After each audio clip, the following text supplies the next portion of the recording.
What is shaking? Welcome to another round of MTGA tasting notes. This is going to be a fun one, not going to lie. This is not that they're not all fun, but this one's going to be particularly fun because we are getting into something that is completely new, totally different that we've never done before, and that is our 2018 Repechage Red Blend. We've never made a red blend before. This is the first one, and which means you're kind of making it up as you go.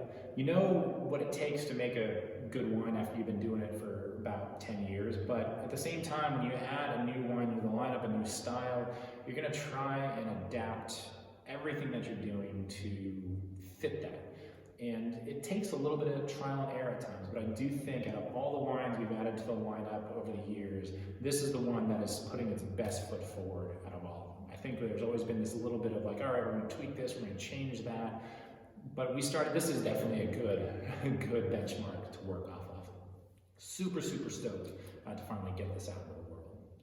Now to give you a little history on the name, Repechage is actually a rowing term. I was on the crew team in college at Gonzaga University. I was doing that for all 4 years. I was that crazy guy waking up with a bunch of other crazy guys and gals at way before dawn to go out on a lake or a river and work out for like 3 or 4 hours. It was an immense amount of fun, super crazy. Which is why we wanted to try and incorporate that theme into one of our wines in some way, shape, or form. And an opportunity presented itself because we started making, Cabernet, of course, our St. Veeder Cabernet. We've been making Merlot for the last 10 years. And we wanted to do some sort of red blend, but all those wines were going, those specific lots were being made to fit those wines. But as we've grown, we've been making a little bit more wine. Inevitably, there's a barrel here, a lot there, something that just isn't going to fit into that Merlot program, or maybe not fit into that Cabernet program. So what do you do with it? Do you dump it out? Do you just use it as topping wine? Do you try and sell it to another producer so they can do something with it? We really wanted to keep it to ourselves because stylistically it's wine that we liked. We just didn't have a place to put it, So we set out and said, okay, in 2018, this was after harvest, we're talking into December, January, we start identifying some of those lots that just, aren't gonna fit into the Merlot program, aren't gonna fit into the Cabernet program.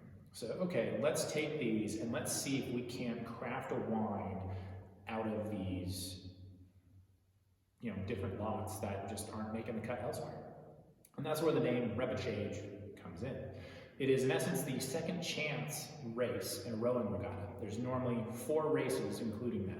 You have the heat, the repechage, the semifinal, and the final.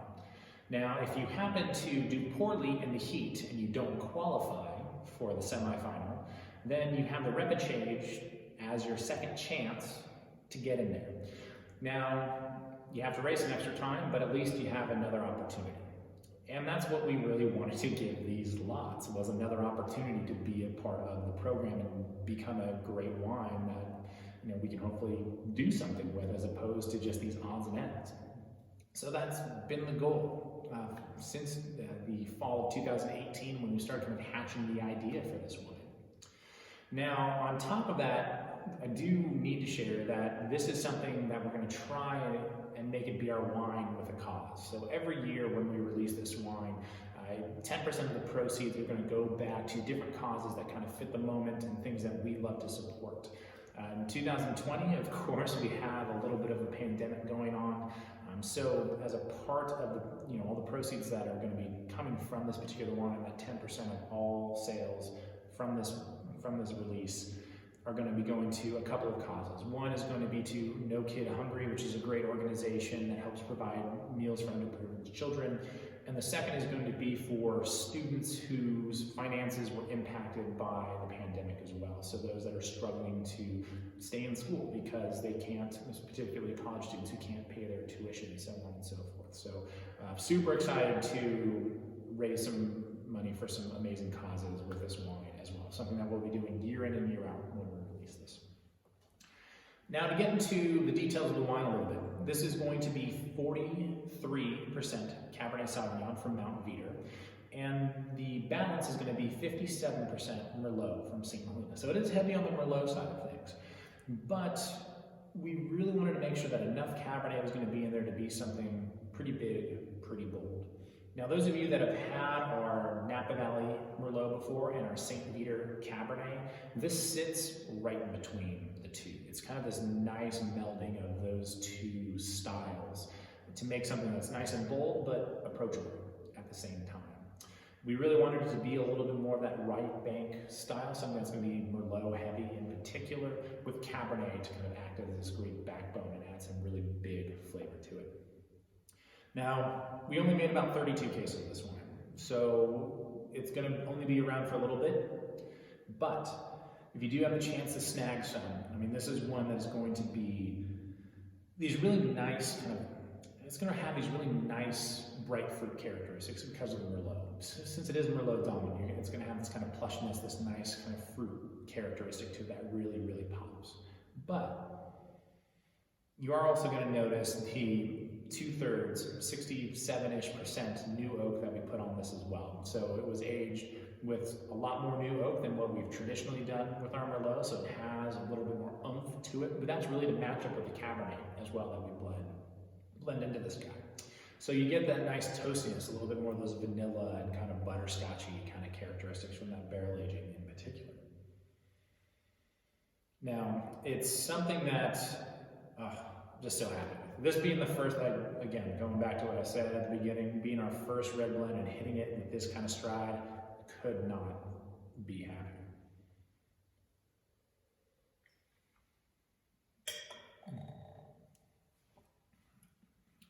And that's just it. It has this nice big pop of flavor. It just reaches out and grabs you, which is awesome.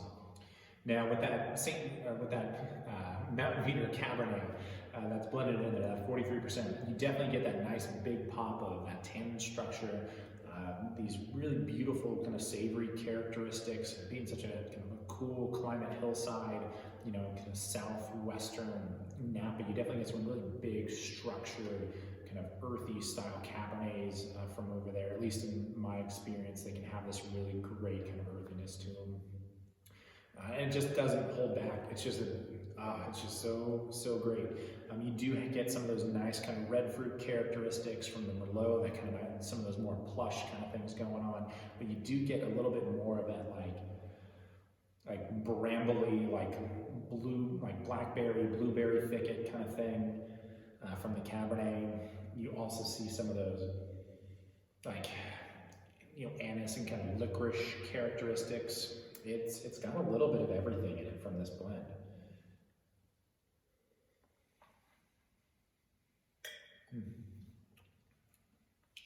All right, and it's something that has enough structure, enough body to it that if you did want to hang on to it for any point of time, or any time, whether it was just waiting until the fall or a few years down the line to come back at it, it's one of those wines that's good now, going to be just fine with plenty of time underneath its belt as well. Geez, I'm just stoked. So much fun to release something new and different. I hope that you get a chance to try it as well. Be sure to drop us a line either through our website. You can email us anytime at mike@mtgawines.com. If you are watching this on YouTube, be sure to hit the subscribe button down below, because that'll mean you're going to get updates on when we release new tasting notes, any fun offers, any other cool things that we're doing on the YouTubes as well. Thank you so much for tuning in. So excited to share this new wine with you guys as the years go on. So proud. Sometimes I even impress myself. That sounds a little cocky, but you know what? It was way too much fun to make this wine and get something new and different out into the world. So thank you as always. Take care. We'll see you next time.